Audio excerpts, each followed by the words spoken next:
Pulse rider ఎలా తీయాలో మీరు చూద్దాం. పైన ఒకటి స్క్రూ డ్రైవర్ తీసుకొని ఈ పై క్యాప్ అనేది రిమూవ్ చేసుకోవాలి. తర్వాత అందులో ఒక స్క్రూ ఉంటుంది కదా, ఆ స్క్రూ అనేది మనం లూజ్ చేసేసిన తర్వాత పల్సులేటర్ అనేది పైకి వచ్చేస్తుంది. మనం గట్టిగా కొంచెం పట్టి లాగితే ఇక్కడ పట్టుకొని లాగామనుకోండి పల్సులేటర్ కూడా ఈజీగానే రిమూవ్ అయిపోతుంది. దాని బ్యాక్ సైడ్ ఎలా క్లీనింగ్ చేసుకోవాలో మీకు నా ఫుల్ వీడియో చూడండి. ఫుల్ వీడియోలో హౌ టు క్లీనింగ్ అనేది అంతా ఉంటుంది. ఇక్కడ ఏదేది క్లీన్ చేయాలి అవన్నీ చూసారు ఎంత స్కేలింగ్గా ఉందో. ఫుల్ స్కేలింగ్ ఉంది. మిషన్ మొత్తం క్లీనింగ్ అనేది ఉంటుంది. తీసుకొని కూడా 2 ఇయర్స్ కావట్లేదు, 4 ఇయర్స్ అవుతుంది మిషన్ తీసుకొని. క్లీనింగ్ మాత్రం చేయట్లేదు.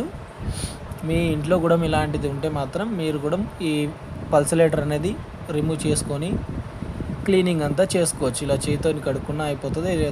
మనకు బట్టల బ్రష్ ఉంటుంది కదా, అది పట్టైనా క్లీనింగ్ చేసుకోవచ్చు. దానివల్ల ఏమవుతుందో లోపలంతా స్కేలింగ్ అంతా రిమూవ్ అయిపోతుంది. ఇక్కడ కూడా చూడండి ఫుల్ జామ్ అయింది.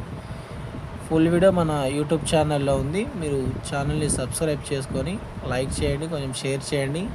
మీ ఇంట్లో వాషింగ్ మిషన్ ఉంటే ఇలాగే క్లీన్ చేసుకోండి.